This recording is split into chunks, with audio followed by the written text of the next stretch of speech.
అయేషా మీరా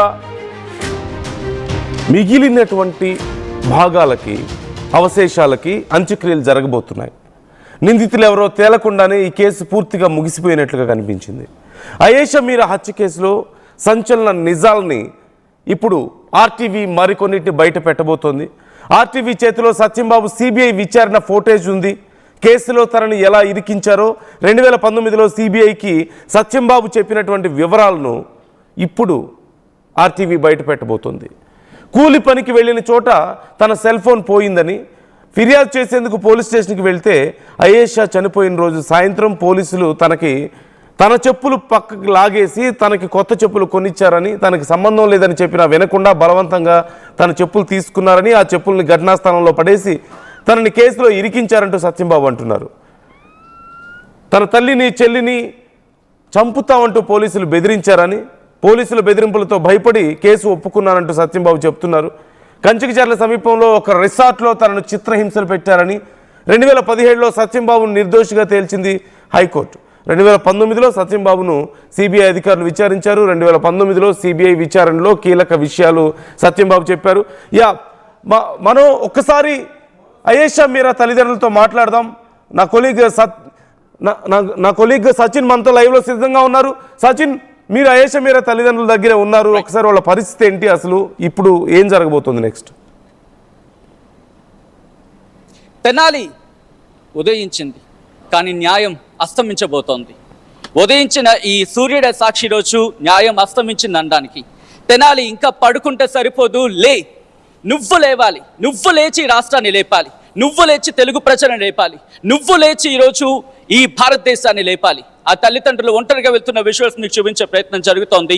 అన్యాయం జరిగి 19 ఏళ్ళు అవుతుంటే ఈరోజు వీళ్ళిద్దరు మాత్రమే ఈరోజు ఇక్కడికి వచ్చిందని నాకంటే కనిపించడం కాస్త ఇబ్బందిగా అనిపిస్తుంది. ఎందుకు ఈరోజు తెనాలి ఈ ఊరు అండగా ఉంటే, ఈ రాష్ట్రం అండగా ఉంటే, ఈ దేశం అండగా ఉంటే ఈరోజు ఈ తల్లిదండ్రులు ఒంటరిగా రోడ్డు మీద ఉండేవాళ్ళు కాదు, న్యాయం కోసం సిబిఐ చుట్టూ తిరిగేవాళ్ళు కాదు, న్యాయం కోసం కోర్టుల చుట్టూ తిరిగేవాళ్ళు, న్యాయాన్ని కాలర్ పట్టుకొని ప్రశ్నించుంటే బాగుండేది. ఈరోజు ఆ తల్లిదండ్రులతోనే మీ ముందు మాట్లాడించే ప్రయత్నం చేస్తున్నాను. అన్యాయానికి పూర్తిగా సమాధి కాబోతున్న క్షణాలు దగ్గర పడుతున్న వేళ వాళ్ళ మాటలేంటి మీరే విందరు. కానీ ఐఎమ్ వెరీ సారీ, ఈరోజు ఉదయాన్నే నేను మీ దగ్గరకు వచ్చే ప్రయత్నం చేశాను. మరి కాసేపట్లో పూర్తిగా నిజం చచ్చిపోబోతోంది. తల్లిగా నేను మీ మాట నేను వినిపించే ప్రయత్నం చేస్తాను. ఈనాడు మా పాప అస్థికలు సిబిఐ కోర్టులో ఇస్తున్నారండి. అవి తీసుకొచ్చి మా మతాచార ప్రకారంగా చెంచిపేటలో ఖననం ఆ తల్లికి మాటలు కాదు, ఏడుపు మాత్రమే. ఐఎమ్ సారీ అమ్మా. సత్యాన్ని సమాజ్ చేయబోతున్నాం అండి. ఈరోజు మా పాప పాటుతో సిబిఐ వాళ్ళు, పోలీస్ వ్యవస్థ, రాజకీయ వ్యవస్థ కూడా ఇన్వాల్వ్ అయ్యి మా పాప సత్యాన్ని, న్యాయాన్ని, ధర్మాన్ని, నీతిని సమాధి చేయబోతున్నామండి. ఈరోజు 2 గంటలకి ఈనాడు మేము సిబిఐ కోర్టుకి వెళ్ళి ఆ ఆస్తికల్ని తెచ్చుకోవటం జరుగుతుందండి. ఇక్బాల్ గారు, దాదాపుగా 17 ఏళ్లకు పైగా, ఇంకా చెప్పాలంటే 19 ఏళ్ల పోరాటం, ఈరోజు కోర్టులో ఏం చెప్పబోతున్నారు తండ్రిగా? ఆల్రెడీ చెప్పేశామండి మొన్నే. ఏ అన్యాయం జరిగింది, ఆధారాలు లేవని సిబిఐ వాళ్ళు చెప్పంగానే కోర్టు కేసు కొట్టేశామని జడ్జి గారు అనౌన్స్ చేశారు. కేసు ఎలా కొట్టేస్తారండి? ఆధారాలు ఎందుకు లేవు? మా పాప ఉంది హాస్టల్లో, hostel warden has to take the responsibility. కాబట్టి ఆమె నిందితురాలు, అక్కడ ఉన్న పిల్లలు నిందితులు, ఇంతమంది నిందితులు ఉన్నాగా ఆధారాలు లేవని కేసు కొట్టేయటం ఏంటి సార్? ఈ పోరాటం ఆపం. మేము సమాజం కోసం మేము పోరాడుతున్నాము, ఉపాధ్యాయ వృత్తిలో ఉన్నాము ఇద్దరము. అందువల్ల ఏ పాపకి ఇలాంటి అన్యాయం జరగకూడదని మా పోరాటం అండి. ఈ పోరాటం ఆగదు. ఇప్పుడు ఈ ఒక వారం 10 రోజుల లోపల సీఎం చంద్రబాబు నాయుడు గారిని కలుస్తాము. Sitting judge, retired sitting high court judge చేత జ్యుడిషియల్ ఎంక్వైరీ వేయాలి. అప్పుడు ఎవరైతే ఆధారాలు చెరిపేయటానికి ప్రయత్నించారో ఆ పోలీస్ ఆఫీసర్లని, అలాగే హాస్టల్ని మెయింటైన్ చేస్తున్న వాళ్ళని, అక్కడ ఉన్న పాపలందరినీ కూడా ఇంట్రాగేట్ చేసి 11 దగ్గర నుంచి 5 వరకు, రాత్రి 11 దగ్గర నుంచి 5 వరకు ఏం జరిగిందో ఆ నిజాల్ని బయటికి నిగ్గు తేల్చి సమాజానికి తెలియజేయాలి. తద్వారా ఆ నిందితులకి శిక్ష పడాలండి. అప్పటిదాకా మేము నిద్రపోవండి. ఆయేషా మీరా కేసు మాత్రం సమసిపోలా. న్యాయం పోరాటం కోసం ప్రయత్నిస్తూనే ఉంటాము. ఇంత వయోవృద్ధులమైనా సరే దీనికోసం ప్రయత్నం చేస్తాం. మా పోరాటం సమాజం కోసం. శంషాద్ బేగం గారు, ఈరోజు మొత్తంగా ఆర్టీవీ మళ్ళీ చెప్పే ప్రయత్నం చేస్తూ ఉంది. మీరు ఆర్టీవీలో ఈరోజు చూసేది కేవలం ఆయేషా మీరాకు సంబంధించి మాత్రమే. ఈరోజు ప్రపంచం చూడాల్సిందే. శంషాద్ బేగం గారు, ఈరోజు 2 గంటల సందర్భంలో అస్థికలు కలిసిపోతాయి, కానీ తల్లిగా మీ పోరాటం, ఇక్బాల్ గారు చెప్పినట్టుగా పేరెంట్స్గా మీ పోరాటం కంటిన్యూ అవుతుంది. మీ లక్ష్యం ఏంటి అని అడిగితే ఏమంటారు? అఫ్ కోర్స్ వెళ్ళిపోయిన పాప తిరిగి రాదు, కానీ మీ లక్ష్యం ఏంటి? ఇలా నేరం చేసుకుంటూ పోతుంటే, నేరస్తుల్ని పట్టుకోలేకుండా పోతుంటే ఇంకా నేరాలు ఎక్కువైపోతున్నాయి. ఈనాడు మనం చూస్తున్నాం మదనపల్లిలో 7 ఏళ్ల పాప ఇదైపోయింది. ఇలాంటివి అంటే శిక్షలు సరిగ్గా లేకపోవటం వల్ల న్యాయ వ్యవస్థలు, అలాగే రాజకీయ నాయకులు, అలాగే డబ్బున్న వాళ్ళకే ఈ న్యాయ వ్యవస్థ పనిచేస్తున్నట్టు అనిపిస్తుంది. అందువల్ల ఇలాంటివి జరగకుండా ఉండటం కోసం మేము ఇంకా ఇది చేస్తామని పోరాటం చేస్తూనే ఉంటాము. ఆ నేరస్తులను పట్టుకొని శిక్ష పడితే ఇంకొకటి ఈ నేరం చేయకుండా ఉండటానికి అవకాశం ఉంటుందండి. భయం అనేది ఏర్పడుతుంది.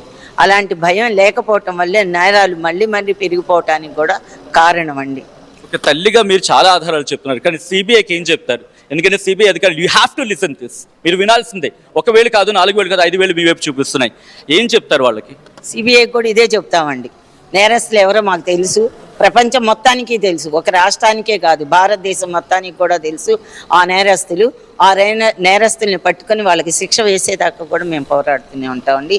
సిబిఐ కూడా ఇప్పుడు అదే చెప్పబోతానండి. నేను జడ్జి గారితో కూడా మాట్లాడతాను. అలాంటి ఆధారాలు ఉన్నాయి, ఆధారాలు లేవని చెప్పటం ఏంటి సిబిఐ? కాబట్టి పోలీసుల్ని, అలాగే అక్కడున్న హాస్టల్ వార్డెన్ని, అక్కడున్న రాజకీయ నాయకుల పిల్లల్ని, అలాగే సిబిఐ వాళ్ళని కూడా విచారణ చేయమని కోరుతానండి. Okay, if you don't mind, మీరు కనుక మీ ఇద్దరు వెనకాలంటే మీ ఇద్దరం ఫస్ట్ సీట్లో జాయిన్ అయ్యి మీతో పాటు కంటిన్యూ చేస్తాం. ఎందుకంటే ఈ పోరాటాన్ని మేము చూపించాలనుకుంటున్నాం. అందుకని సో మొత్తంగా మీరు చూడొచ్చు, వాళ్ళు బయలుదేరుతున్నారు, ఇక్కడి నుంచి వెళ్ళే ప్రయత్నం చేస్తున్నారు, కోర్టుకు వెళ్ళే ప్రయత్నం చేస్తున్నారు, కోర్టులో వాళ్ళకి అదే చెప్పే ప్రయత్నం చేస్తున్నారు. సో ఆ దృశ్యాలు మీరు చూడొచ్చు. మొత్తంగా ఇక్బాల్ గారితో మీరు చూసే ప్రయత్నం చేస్తే కనుక సో ఒక్కసారి వాళ్ళతో మాట్లాడే ప్రయత్నం చేస్తున్నాం మనం.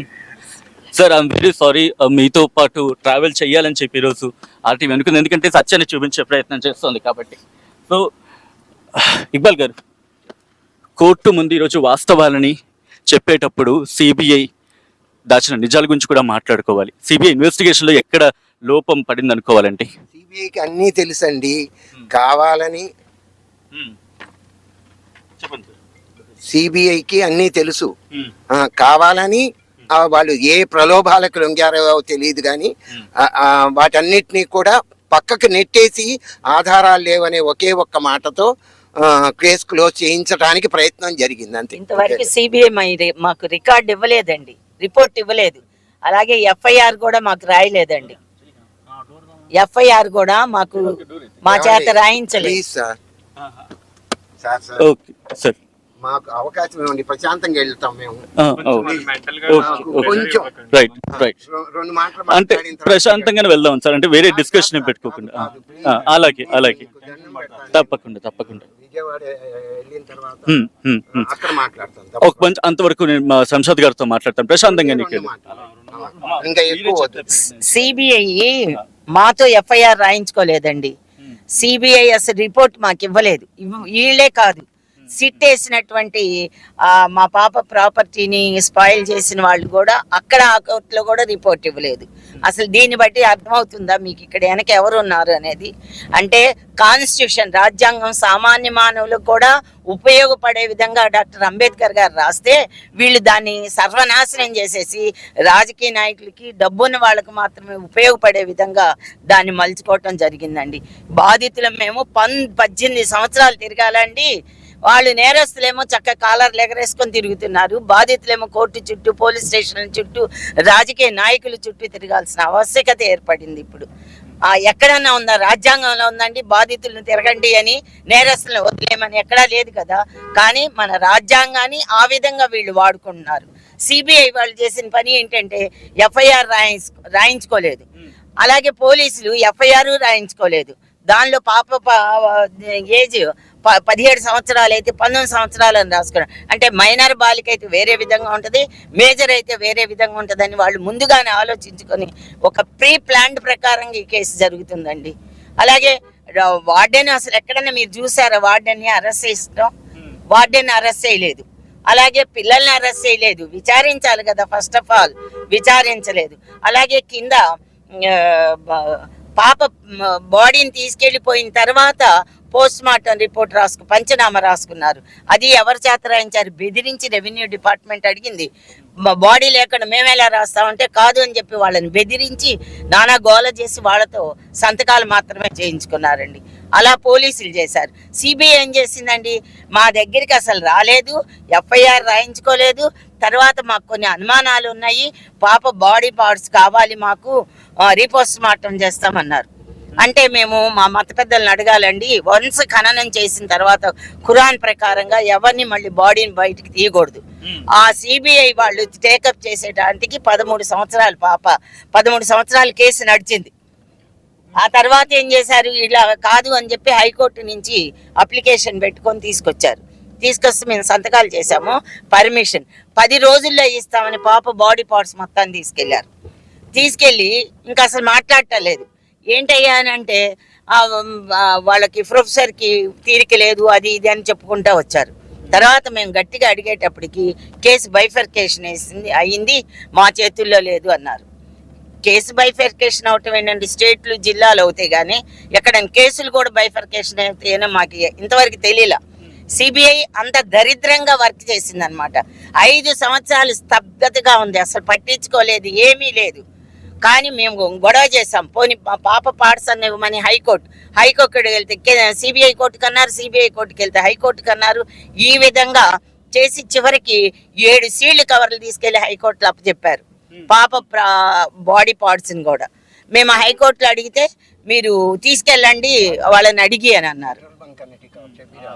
అడిగి తీసుకెళ్ళండి అని అంటే మేము ఎట్లా తీసుకెళ్తామండి అంటే పిటిషన్ పెట్టినా కూడా వాళ్ళు ఖాతరు చేయలేదు. తర్వాత 18వ తారీఖున మొన్న సిబిఐ కోర్టుకి వెళ్తే ఆమె కూడా ఇప్పుడే ఇస్తాను ప్రాపర్టీస్, పాప బాడీ పార్ట్స్ తీసుకెళ్ళండి అన్నారు. మేము అలా తీసుకెళ్ళమండి, మా మత పెద్దల అంగీకారంతోనే మేము తీసుకెళ్తాము అని చెప్పటం జరిగింది.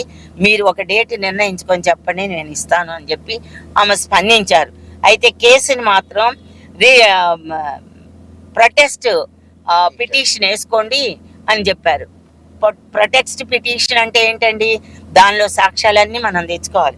సాక్ష్యాలు ఎక్కడ కొనుక్కొచ్చుకోవాలండి, మనం ఎవరిని పట్టుకోవాలి? మేము ఈ వయసులో మేము ఇద్దరం వెళ్ళి ఎవరిని తీసుకురావాలి? మొన్న మాట్లాడుతూ మీరు ఒక మాట అనడం జరిగింది, సాక్ష్యాలను పూర్తిగా మాయం చేసేసారు ఆ రోజు అని చెప్పి. ఇంకా సాక్ష్యాలు ఒకవేళ అలా జరిగితే కనుక ఇంకెక్కడి నుంచి పట్టుకొస్తారు? ఇక్బాల్ గారు మీరు మాట్లాడాలి, ఎందుకంటే సాక్ష్యాల గురించి మాట్లాడుతున్న సందర్భంగా. సాక్ష్యాలంటే మెడికల్గా ఉన్నవి స్పైల్ చేశారు సార్, కాబట్టి టెక్నికల్గా ఉన్నవన్నీ స్పాయిల్ చేశారు. కాబట్టి మనం ఆ సాక్ష్యాలని తీసుకురాలేం. అలాగే ప్రతి వాళ్ళని ఈవెన్ రెవెన్యూ డిపార్ట్మెంట్ అధికారులను కూడా భయపెట్టి పంచనామా మీద సంతకాలు చేయించారని సిబిఐ వాళ్ళ రిపోర్ట్లోనే ఉంది. వాళ్ళ స్టేట్మెంట్, రెవెన్యూ డిపార్ట్మెంట్ వాళ్ళ స్టేట్మెంట్ ఉంది.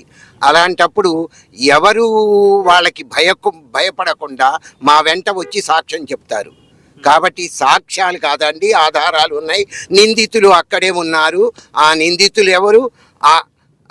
కవితా సౌమ్య ప్రీతి, అలాగే హాస్టల్ వార్డెను ఇక్కడే హాస్టల్ వార్డెన్, వీళ్ళు ఆధారాలండి. తప్పకుండా వాళ్ళని ఇంట్రాగేట్ చేయాలి. అలాగే అప్పుడు నీరు కార్చిన పోలీస్ ఆఫీసర్స్ అందరినీ వాళ్ళని ఇంట్రాగేట్ చేయాలండి. దానికోసమే సిట్టింగ్ జడ్జి అన్నాం. సరే మరొకసారి ఆఖరి మాట ఏం కోరుకుంటున్నారు మీరు? న్యాయం ఈ రోజు అఫ్ కోర్స్ న్యాయం ఈ రోజు పూర్తిగా అంత్యక్రియలు కాబోతున్న న్యాయానికి తల్లిగా ఏం కోరుకుంటున్నారు?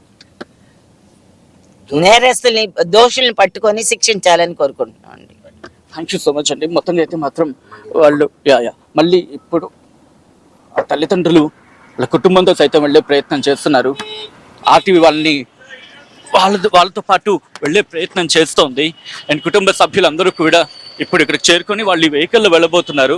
సో చాలా రిక్వెస్ట్ చేసిన తర్వాత మాత్రమే ఆ ఫ్యామిలీ ఇటు మాతో మాట్లాడే ప్రయత్నం చేసింది. ఇప్పుడు వాళ్ళ ఫ్యామిలీ కూడా ఇక్కడ చేరుకోబోతున్నారు. సో మొత్తంగా వాళ్ళంతా కూడా ఇప్పుడు వెళ్ళబోతున్నారు. ఇటు విజయవాడ చేరుకుంటారు. విజయవాడకి వెళ్ళిన తర్వాత విజయవాడ నుంచి వాళ్ళు అక్కడ కోర్టులో జడ్జి ముందు ఏం మాట్లాడతాం అనేది కూడా ఆ ఫ్యామిలీ క్లారిటీ ఇచ్చే ప్రయత్నం చేస్తుంది. ఇక్కడ నుంచి ఆ ఫ్యామిలీ వెళ్ళబోతుంది. కారులోనే వాళ్ళు వెళ్తున్నారు. ఇప్పుడు కోర్టుకి చేరుకున్న తర్వాత కోర్టు నుంచి మాట్లాడే ప్రయత్నం చేస్తామని చెప్పి వాళ్ళు చెప్తున్న సందర్భం.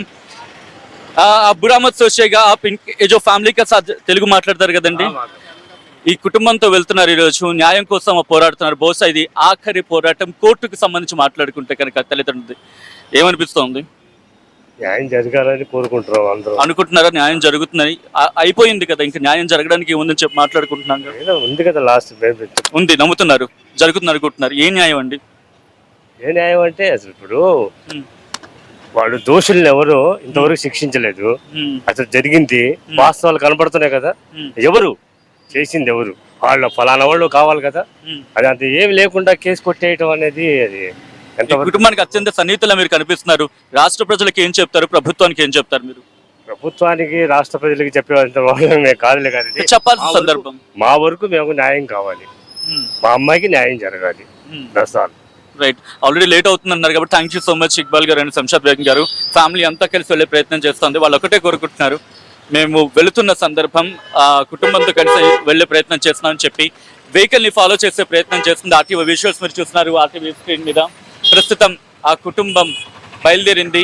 ఆ విజువల్స్ మీరు చూడొచ్చు ఆర్టీవీ స్క్రీన్ మీద. మొత్తంగా అయితే మాత్రం ఇక్కడ నందు ఆ ఫ్యామిలీ అయితే మాత్రం విజయవాడ కోర్టుకు బయలుదేరింది. నందు, అంటే ఇప్పుడు నెక్స్ట్ కూడా మేము ఖచ్చితంగా పోరాటం చేసి తీరుతాం ఈ కేసుకు సంబంధించి అంటున్నారు. అంటే ఇక తమ కూతురికి న్యాయం జరిగే పరిస్థితి లేదు కాబట్టి ఎవరైతే ఈ కేసులో తప్పుదోవ పట్టించారో, ఆధారాలని మాయం చేశారో అధికారుల విషయంలో చర్యల కోసం ఫైట్ చేస్తామని చెప్తున్నారా తల్లిదండ్రులు? వాళ్ళు ఒకటే కోరుకుంటున్నారు, అంటే వాళ్ళకి న్యాయం జరగాలి.